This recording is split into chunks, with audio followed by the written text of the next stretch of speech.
So I'm really pleased to be joined by Hayley Robson from Day True in London, and we're going to have a really interesting conversation about the Day True difference with some great smart tips and solutions that can make your kitchen retailing experience better.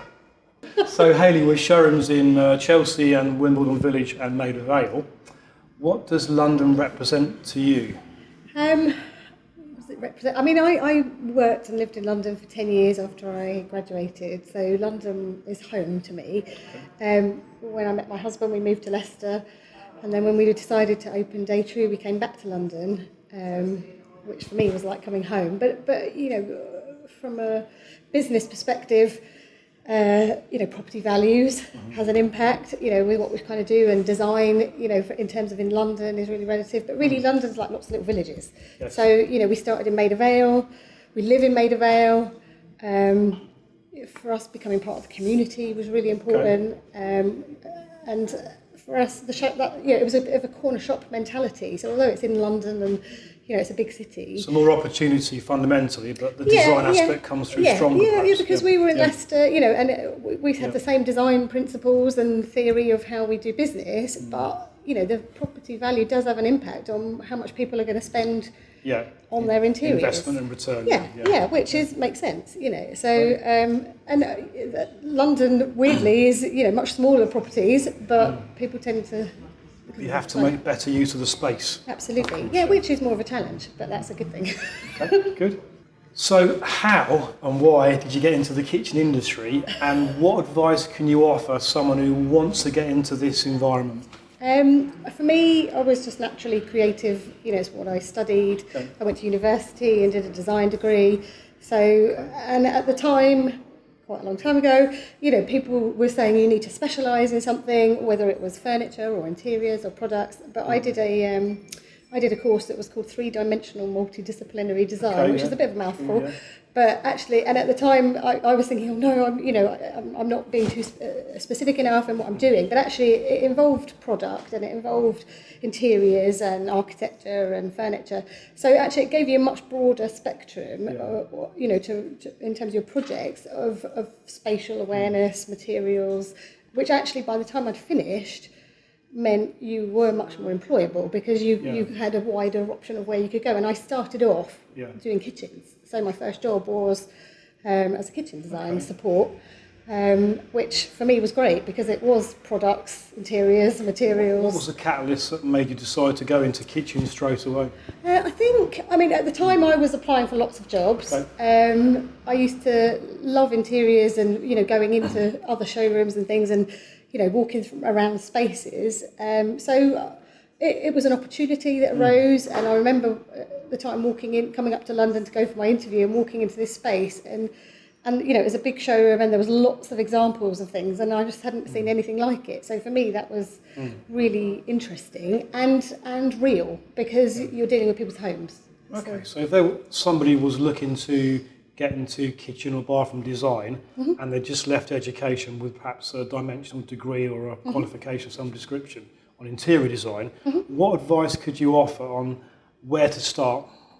I think you need to think about, fundamentally you have to do something you believe in. So what inspires you, what's the end game? Passion. Yeah, exactly. And then my advice is to do a bit of research and find the kind of get some good experience. I did. I worked for a practical experience. Yeah, and in a company that had a good structure of training and support. Yeah. So you'll continue to learn. And some perhaps a bit slightly bigger companies are better for that. I don't know, but certainly that's what worked for me. Perhaps somebody could ask a potential new employer, what kind of development plan can you offer before taking that position? Because I think the reality is it's two-way now, isn't it? Yes, as someone who's looking for their future career, you're offering your service, but actually if it is a career, you want to know what are the next steps and what's the progression. So does Day True hire on attitude or experience? Well, I would say attitude first and foremost. Brilliant. Because that's you can train people. We can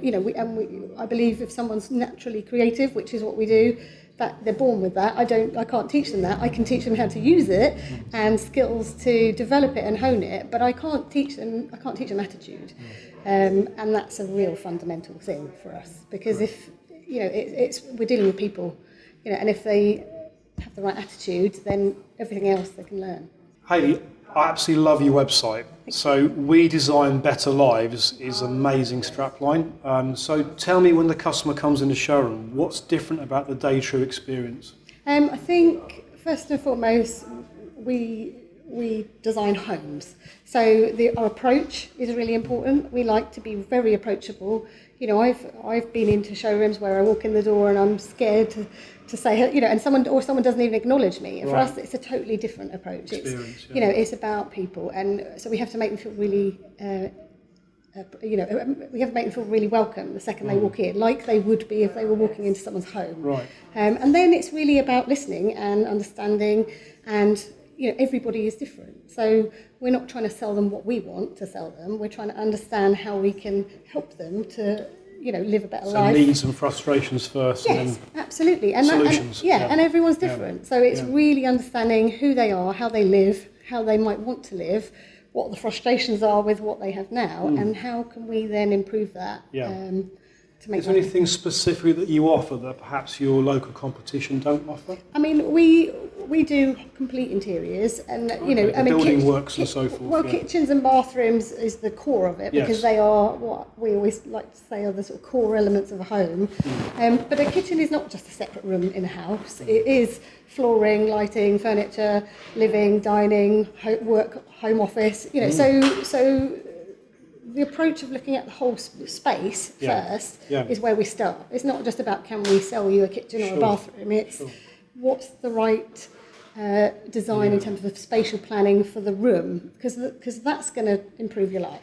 Yeah. Rather than we're just changing this little element. It's how can we change the space to be the best it can be. Is there any advice you can offer a retailer if a customer comes in the showroom and you're trying to qualify what they actually want? Yeah. What sort of tools could you utilise or you could advise that would help to get the exact brief? Yeah, I mean, we have quite a specific briefing system, because qualifying is really, really important. Yes. Because, I mean, most people that are walking in the showroom have already done their research. You know, they're not just coming in blind off the street. They've looked at your website. They've looked around, and so they're coming in already with an understanding, I would say, of who you are and that they potentially want to deal with you. So then it's about saying, do we work? You know, what do they need? What do they want? And you have to be really honest. You know, you have to have conversations about budget, because we can't design, you know, otherwise we're going to disappoint you. You know, so it's about making them relaxed, and then really asking the right questions. Yeah. How do you, Day True, qualify budget? How do you get to that point? We try and make it very clear where we start. So we have, you know, an intro email, and we're not scared of having those conversations. You know, we would love to be everything to everyone. That's, you know, in a perfect world, that's not realistic. So we have a point where we start, and we are very open and honest about that. And because we charge a design fee, you know, we don't want to take a fee off someone who doesn't then have the budget. So it's very clear. This is where we are. Where we want to start, and it's about, you know, if we're open and honest with you, you need to be open and honest with us. What would you say to a retailer who said, well, actually, Hayley, we just don't ask budgets, we don't do that? What would you say to them? Well, I mean, that it might be busy fools. I don't know. I think you could waste a lot of time. I think it might work for someone in a specific area who knows their client base very well. You know, where we are and across our 3 showrooms, we deal with lots of different people, and you know, and lots of people have different perceptions of what expensive is and what it isn't.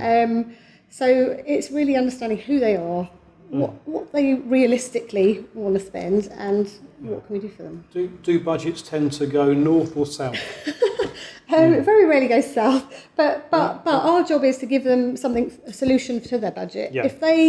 But also allow them to make informed decisions. You know, fundamentally, we have to give them a solution that they have told us they are willing to pay. We can then go, look, here's the difference it makes, your decision to make whether that's something you want to progress or not, or do later. And that's, you know, more so when you're doing more than just a kitchen, you tend to be shuffling budgets to suit priorities, of which everyone's is different. What advice can you offer for a retailer thinking about moving into contract sales? Yeah, it's a slightly different approach, but not from a design point of view. Obviously, a big thing of us our approach is about understanding the client, what they want. When you're dealing with a developer, you're trying to explain to them, this is what your buyer wants. So I would say we have a really good understanding of what sells a property, because we're dealing with the end users all day, every day, so that we know what they want. So to a developer, it's the same principle. Yeah. But it's so frustrating when you see, everything becomes about price, because that's not reality, and it's certainly not the future. So, and our argument is, well, tell whatever that budget is, and it's the same conversation with budgets to a developer, whether it is to an end user. Let's make that budget work as hard as it can, and not just do what's always been done. Yeah. Let's be really efficient. Yeah. And it's got to look the best it can for the budget to sell the property quicker. Yeah. But that doesn't mean you should compromise in terms of design. So I guess if the developer comes in, and the conversation could be, let's create something very different, so your show home stands out against your competition locally. And there's a lot of competition, so it's all about how do you sell it for more and quicker. And I've got a few. They say if you've got a good product in a bad market, it'll sell in any market. Yeah. So, and that's essentially what a professional client wants. They want to sell their projects. What about service for a developer? So I guess retail customers are very high demanding in terms of what their expectation is. But I guess if you're working on project timelines, what sort of service do you have to offer a developer? Yeah, it's been difficult over the last few years, because obviously delays in products and materials, has meant that where you might have a normal structure or program of things being delivered, it's sort of gone out the window, and there's lots of delay. So you have to be reactive to that. Yeah. Do you tell people up front that it could go wrong? We'll put it right for you. It's honesty is the best way to do it. And I don't set think the expectation. Yeah. Absolutely. And most people, they know what world we're living in. If as long as you're communicating and are honest to them, everyone can deal with that. It's when you're not telling them what's happening, or they don't know, or they feel frustrated and not communicate to. So, but with a larger project, that's the reality. It's okay, so maybe the advice could be to other people watching or listening to this is that if you have potential issues brewing, give your customer plenty of stage communication updates, so it minimises the frustration. And even if there's nothing to update, that communication is really important. Just to say everything's on track, or just at least touching base. With a consistency. It's got to be a professional approach in both respects, but I think, they're dealing with a lot of things. So the more you can be consistent to them. And looking at differences again, so when the customer comes into the showroom and they have the first contact, what advice could you offer how to maximise great customer service in kitchen and bathroom retailing? So like I said, for us it's about approachability, but I think if someone comes in and they instantly relax, you're going to get the most out of them, and they're going to get the most out of them. How do you do that, Hayley? So lots of ways. One, approachability. We try to make our showrooms, very homely. So they come in and, they don't feel intimidated. We have a smell in the showroom, which, funnily enough, you mentioned. Which is amazing first impression. And it's one of the senses, isn't it? So it does have an impact, and actually it's something to talk about that's not relative to, but actually, and sometimes that's what makes people relax, is you're diffusing them or asking them about something or else. remember you. It's really powerful. It's amazing how many people mention it. But then it's about letting them have space.